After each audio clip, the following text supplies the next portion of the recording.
የኢትዮጵያ የቀይ ባህር ጉዞ የቀድሞ የኢትዮጵያ ወሳኝ የንግድ በር የነበረው የአሰብ የባህር ድንበር መዘረፍ ጉዳይ ከትውልድ ወደ ትውልድ ሲተላለፍ የመጣ የሀገር ስትራቴጂካዊና ኢኮኖሚያዊ ህልውና ጥያቄ ነው። ይህንን ታሪካዊ ኢፍትሐዊነት የማረምና የኢትዮጵያን የባህር በር ባለቤትነት የማስመለስ አስፈላጊነት የሀገሪቱ የፖለቲካ የኢኮኖሚና የጂኦፖለቲካዊ ውሳኔዎች ዋና ማዕከል ሆኖ ይገኛል። አሰብ ለኢትዮጵያ ከወደብም በላይ ነው።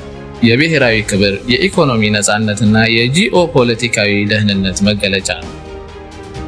አሰብ በታሪክ ዘመናት ሁሉ የኢትዮጵያ ወሳኝ አካልና ወደ ውጭ ዓለም የምትወጣበት ወርቃማ በር ነበር። የንግሥተ ሳባና የሰለሞን ዘመን መዛግብት እንደሚጠቁሙት የኢትዮጵያ ጥንታዊ የንግድ እንቅስቃሴዎች በአፋር በኩል ከሚገኙት የባህር ዳርቻዎች ጋር በጥብቅ የተሳሰሩ ነበሩ። የኢትዮጵያ ሰሜናዊ ምስራቅ የባህር ዳርቻ ከአጼ ዮሐንስ እስከ አጼ ኃይለ ሥላሴና ኮሎኔል መንግስቱ ዘመን ድረስ የኢትዮጵያ አንድ አካል ነበሩ። የአሰብ መሄድም ከ1991 የኤርትራ መገንጠል እስከ 1998 የኢትዮ ኤርትራ ጦርነት ጋር ተያይዞ የመጣ ታላቅ የፖለቲካ ሴራና የጂኦፖለቲካዊ የሸፍጥ ውሳኔዎች ውጤት ነው። የኤርትራ መገንጠል እና ከዚያም በ1998 ጦርነት ምክንያት የአሰብ ወደብ መዘጋት ኢትዮጵያን በዓለም ትልቁ ወደብ አልባ ሀገር አድርጓታል። ይህ ሁኔታ በሀገሪቱ ኢኮኖሚ ላይ ከባድ ጫና ፈጥሯል።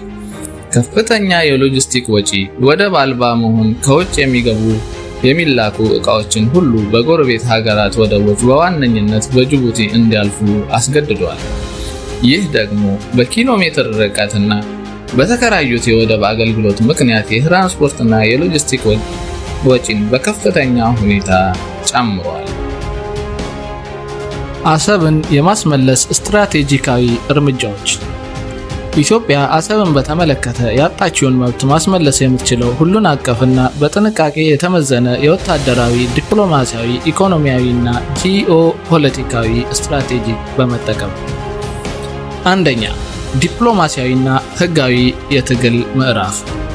ዓለም አቀፍ የህግ ክርክር በታሪካዊ፣ በህጋዊና በጂኦግራፊያዊ ማስረጃዎች ተደግፎ የአሰብን ኢትዮጵያዊነት ማረጋገጥና ወደቡን የመጠቀም መብትን በዓለም አቀፍ ፍርድ ቤቶች ለምሳሌ የዓለም አቀፍ ፍትህ ፍርድ ቤት ICJ ማቅረብ።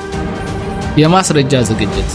የአጼ ኃይለ ሥላሴና የደርግ ዘመን ስምምነቶች፣ የኤርትራ ፌዴሬሽን ጊዜ ሰነዶችና የአፋር ህዝብ ታሪካዊና ባህላዊ ትስስርን የሚያሳዩ ሰነዶችን ማሰባሰብ። የክልልና ዓለም አቀፍ ድጋፍ ማሰባሰብ። የአፍሪካ ህብረትና ኢጋድ የአፍሪካ ቀንድ አገራት ኢኮኖሚያዊ ውህደትን ለማምጣት የአሰብ ወደብ አስፈላጊነትን በማስረዳት የክልላዊ ተቋማትን ድጋፍ ማግኘት። ዓለም አቀፍ ሀያላን አሜሪካ፣ አውሮፓ፣ ቻይና እና ሩሲያን የመሳሰሉ ሀያላን ሀገራትን ቀይ ባህር ላይ የኢትዮጵያ መገኘት ለሰላም መረጋጋትና የንግድ እንቅስቃሴ መሻሻል ወሳኝ መሆኑን ማሳመን። የህዝብ ለህዝብ ግንኙነት። በኤርትራና በኢትዮጵያ ህዝቦች መካከል በተለይም በአፋር ክልሎች መካከል ያለውን ታሪካዊና ባህላዊ ትስስር ማጠናከር። ሁለተኛ፣ ወታደራዊ ጂኦግራፊያዊ ዝግጅት። እንደ መጨረሻ አማራጭ በወታደራዊ እርምጃ አሰብን ማስመለስ እንደ የመጨረሻ እና የዲፕሎማሲያዊ አማራጮች ሁሉ ሳይሳኩ ሲቀሩ የሚወሰድ እርምጃ ሊሆን ይችላል።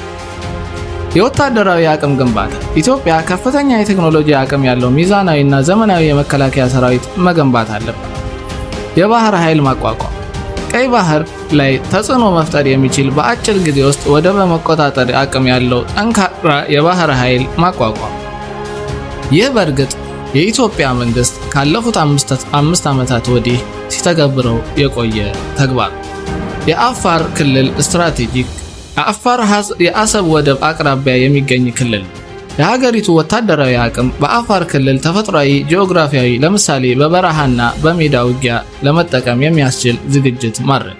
ቡሬ፣ አሰብና ዳሎል አካባቢዎች ስትራቴጂካዊ ጠቀሜታ አላቸው። የኢሳያስ ስርዓት መዳከም ስሌት። የኢሳያስ አፈወርቂ መንግስት በሀገሪቱ ውስጥ ባለው ከፍተኛ የህዝብ ቅሬታ፣ የኢኮኖሚ ውድቀትና የውጭ ተጽዕኖዎች ተዳክሞ የሚገኝበት ሁኔታ በመጠቀም ወታደራዊ እርምጃን በአጭር ጊዜ ውስጥ መፈጸም ሰርፕራይዝ አታክ። የግብፅና የሳውዲ ስጋቶች። ተጠቃሚው ግብፅና ሳውዲ ከሆኑ ኢትዮጵያ የአካባቢውን ኃይል ሚዛን በመጠቀም በጥንቃቄ ወታደራዊ እርምጃዎችን መፈጸም ይገባታል።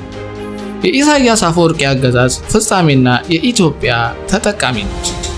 በአሁኑ ወቅት የኤርትራው ፕሬዝዳንት ኢሳያስ አፈወርቂ አገዛዝ በውስጣዊና ውጫዊ ጫናዎች ውስጥ እንደሚገኝ ይታመናል። በአምባገነንነት የሚመራው መንግስት በኤርትራ ወጣቶች ስደት፣ የኢኮኖሚ ውድቀትና የዲፕሎማሲያዊ መቀለል እየተፈተነ ነው። የኢሳያስ አገዛዝ መውደቅ ወይም በከፍተኛ ሁኔታ መዳከም ለኢትዮጵያ አሰብን የማስመለስ ስትራቴጂካዊ ወርቃማ ዕድል ሊፈጥር ይችላል። የሽግግር ጊዜ ድጋፍ። ከኢሳያስ በኋላ የሚመጣው የሽግግር መንግስትን በመደገፍ የአሰብን ጉዳይ በሰላማዊ ስምምነት ለመፍታት መጣር። ይህ የሽግግር መንግስት በኢትዮጵያ እና ኤርትራ መካከል የሁለትዮሽ ጥቅምን መሰረት ያደረገ ውሳኔ እንዲያሳልፍ ማድረግ። የኢኮኖሚ ትስስር። ኤርትራ ከኢትዮጵያ የኢኮኖሚ አቅም ጋር ማገናኘት። አሰብን የሁለቱ ሀገራት የጋራ ልማት ማዕከል በማድረግ ለምሳሌ የጋራ ባለቤትነት ወይም የረጅም ጊዜ ኪራይ የኤርትራን ሕዝብ ጥቅም ማስጠበቅ። የቀይ ባህር ልማት። ኢትዮጵያ፣ ኤርትራና ሱዳን ቀይ ባህርን በጋራ በመጠቀምና የጋራ ኢኮኖሚያዊ ተጠቃሚነትን በማረጋገጥ የግብፅንና የሌሎች አረብ ሀገራትን ስጋት ማስቀነስ ይቻላል። ማጠቃለያ። የአሰብ ወደብን የማስመለስ ጥያቄ የኢትዮጵያ ህልውና ጉዳይ ነው።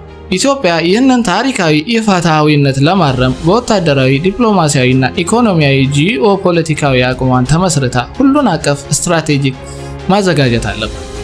የኢትዮጵያ የመጨረሻ ግብ ኢሳያስ አፈወርቂን አምባገነናዊ አገዛዝ በሰላም ወይም በሌላ መንገድ እንዲያከትም በማድረግ ከአዲስ የኤርትራ አስተዳደር ጋር ዘላቂ የሆነ የጋራ ጥቅም ስምምነት ላይ መድረስን መሆን አለበት። ይህ ስምምነት አሰብን የሁለቱም ሀገራት ወርቃማ በር በማድረግ በቀይ ባህር አካባቢ ዘላቂ ሰላምንና ብልጽግናን ማረጋገጥ አለበት። የቀጣይ እርምጃ የኢትዮጵያ የባህር ኃይልን ግንባታዎች ማጠናከርና የአሰብን ጉዳይ በዓለም አቀፍ የህግ መድረኮች ላይ የማቅረብ ዝግጅቷን መጀመር አለባት።